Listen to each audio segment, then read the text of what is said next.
Saudi আরবে এসব কি হচ্ছে? পবিত্র কাবা শরীফের সামনে এই মহিলা নাচ গান করতেছে, এনাকে পুলিশ কিছুই বলতেছে না।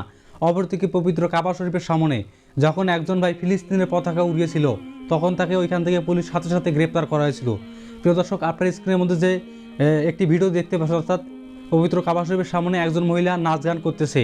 এই ভিডিওটি সকলে যেই দেখেছে তার মনের মধ্যে প্রশ্ন জেগেছে যে কে এই মহিলা, আর কি করে বা এত বড় সাহস পায় যে পবিত্র কাবা শরীফের সামনে গিয়ে নাচ গান করার মতো। আর সেখানকার পুলিশ বা কী করতেছে, কেন তাকে বাধা দিতেছে না। প্রিয় দর্শক, এই ভিডিও সম্পর্কে আপনাদেরকে এমন কিছু কথা জানাবো যেগুলো জানলে হয়তোবা আপনি দ্বিতীয়বার ভাববেন যে সৌদি আরবের অবস্থা, অর্থাৎ যে দেশের মধ্যে অসংখ্য নবী রাসূল ঘুমিয়ে রয়েছে, ইভেন আমাদের হজরত মুহাম্মদ সাল্লাল্লাহু আলাইহি ওয়াসাল্লাম, অর্থাৎ আমাদের নবীজি হজরত মুহাম্মদ সাল্লাল্লাহু আলাইহি ওয়াসাল্লাম যিনি ওই দেশের মধ্যে ঘুমিয়ে রয়েছে, ওই দেশের আজকে কী অবস্থা। প্রিয় দর্শক, আপনার স্ক্রিনের মধ্যে ভিডিওটি দেখতে পাচ্ছেন, এই মহিলা নাচ গান করতেছে। বর্তমানে এই ভিডিওটি সর্বত্র ছড়িয়ে পড়েছে এবং এই ভিডিওটিতে এই মহিলা নাচ গান করতেছে এবং ক্যামেরার মাধ্যমে অথবা ফোনের মাধ্যমে এই ভিডিওটি রেকর্ড করা হয়েছে এবং সোশ্যাল মিডিয়ার মধ্যে আপলোড করে দেওয়া হয়েছে। কিন্তু দুঃখজনক বিষয় হচ্ছে, সেখানে থাকা পুলিশ তাকে কিছুই বলেনি। একটু ভেবে দেখুন যে আজকে গোটা পৃথিবীর অবস্থা, বিশেষ করে সৌদি আরবের অবস্থা কতটুকু ভয়াবহ। আর এসব বিষয়কে অনেকেই বলতেছে যে এটা হচ্ছে কেয়ামতের আলামত। আচ্ছা ঠিক আছে, অনেকে বলতেছেন কেয়ামতের আলামত। এখন আমি বিষয়টিকে একটু অন্যভাবে নিয়ে যাই। যখন মুসলমানদের সবথেকে মনের জায়গা, অনুভূতির জায়গা, সবথেকে পবিত্র জায়গা পবিত্র কাবা শরীফের সামনে এরকম নাচ গান করতেছে, তখন মানুষ এরকম কথাবার্তা বলতেছে। কিন্তু একবার ভেবে দেখুন যে মানুষ অর্থাৎ এই মহিলা এই পবিত্র কাবা শরীফের সামনে গিয়ে নাচ গান করতেছে, অ্যাকচুয়ালি ইনি কিন্তু হঠাৎ করে সেখানে গিয়ে নাচ গান করেননি। এমনও হতে পারে এই মহিলা তার বাসাতে গিয়ে নাচ গান করেছে এবং ওখানে ধীরে ধীরে ধীরে ধীরে ওখানে গিয়ে নাচ গান করেছে। আর এনার ভিডিও দেখে সকলেই বলতেছেন যে কেয়ামতের আলামত, এত বড় সাহস। অ্যাকচুয়ালি ভেবে দেখুন, আপনার বা আমার দেশের মধ্যে, বাংলাদেশের মধ্যেও কিন্তু বর্তমান টিকটকের অভাব নাই।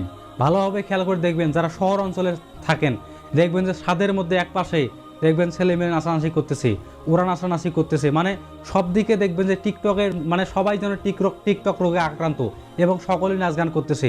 এই বিষয়গুলো দেখে দেখবেন যে কেউ কোনো কথাবার্তা বলে না। যখন পবিত্র কাবার সামনে গিয়ে ঠিক এরকম কর্মকাণ্ড করেছে, তখন সকলেই প্রতিবাদ করতেছে যে কত বড় সাহস এরকম কাজ করতে পারে। কাজ কিন্তু একই, কিন্তু ভিন্ন জায়গায় করেছে। প্রিয় দর্শক, আজকে সে বাড়িতে করেছে এই কারণেই সে আজকে পবিত্র কাবা শরীফের মতো জায়গায় গিয়ে এই কাজ করার সুযোগ পেয়েছে। তাই এখনই প্রতিবাদ তৈরি করুন। আপনার আশপাশে যারা এরকম কাজ করে, এখনই তাদেরকে বোঝানোর চেষ্টা করুন। নয়তোবা দেখবেন আগামীর এই মিডিয়ার জগতের মধ্যে, অর্থাৎ মিডিয়ার মাধ্যমে দেখবেন বা সকলে দেখবেন যে টিকটক রোগে আক্রান্ত হয়ে এর থেকে বড় ক্ষতিগ্রস্ত হবে। আশা করি আপনি আমার মূল বিষয়টি বুঝতে পেরেছেন যে শুধুমাত্র এই ঘটনাকে কেন্দ্র করে আপনি নিন্দিত জানাবেন বা প্রতিবাদ করবেন তা নয়, বরঞ্চ আপনি ভালোভাবে খেয়াল করে দেখবেন যে আপনার বাড়ির আশপাশে অসংখ্য টিকটক রোগে আক্রান্ত রোগী রয়েছে।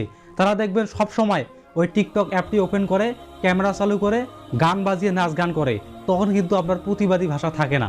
তাই যদি প্রতিবাদ করতে চান, এই প্রাথমিক পর্যায় থেকে প্রতিবাদ শুরু করুন এবং ধীরে ধীরে দেখবেন একটা সময় এই রোগ, অর্থাৎ টিকটক রোগ সমাজ থেকে নির্মূল হবে ইনশাআল্লাহ।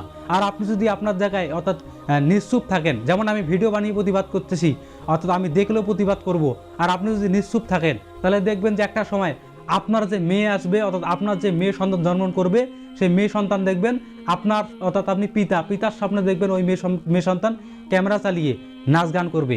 আর তখন আপনার ওই মাথা নিচু করে দাঁড়িয়ে থাকায় ছাড়া আর কোনো উপায় থাকবে না, কারণ ওই সময় সম্পূর্ণ সিচুয়েশন আউট অফ কন্ট্রোলে চলে যাবে। কারণ যে কোনো ঘটনার প্রাথমিক অবস্থায় যদি ওর প্রতিবাদ বা ওর যদি বিঘ্ন ঘটানো হয়, তাহলে ওটিকে সর্বক্ষেত্র দিয়ে, অর্থাৎ একবারে নির্মূল করা সম্ভব। আর যখন ওই ঘটনা একবারে উচ্চ পর্যায়ে চলে যায়, তখন ওটিকে নির্মূল করতে গেলে বরংশ ওর ভয়াবহ রূপগুলো বেরিয়ে আসে।